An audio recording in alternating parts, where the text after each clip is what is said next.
نحمده ونصلي على رسوله الكريم أما بعد. قال النبي صلى الله عليه وسلم: لا تقوم الساعة حتى يتباهى الناس في المساجد، أو كما قال صلی اللہ علیہ وسلم.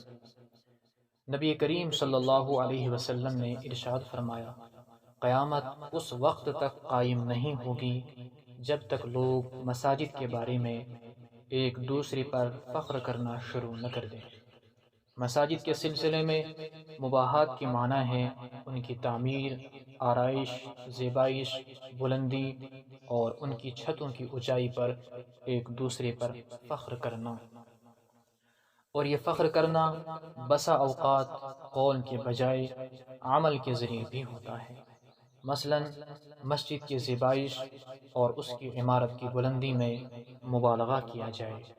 غور کیا جائے تو آج کل یہی حال ہے، اور بقول حضرت ابن عباس رضی اللہ عنہ، لَتُزَخْرِفُنَّهَا كَمَا زَخْرَفَتِ الْيَهُودُ وَالنَّصَارَى، کہ تم ضرور مسجدوں کو یہود و نصارہ کی طرح سجاؤ گے.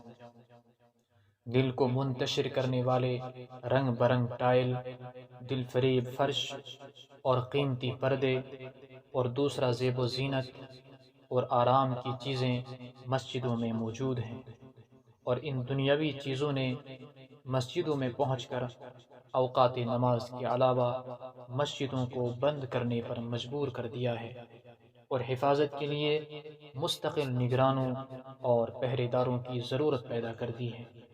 مسجدیں ان دنیاوی چیزوں سے آباد ہیں اور نمازیوں سے خالی ہیں. جو کچھ نمازی ہیں وہ مسجدوں میں دنیا کی باتوں میں مشغول رہتے ہیں.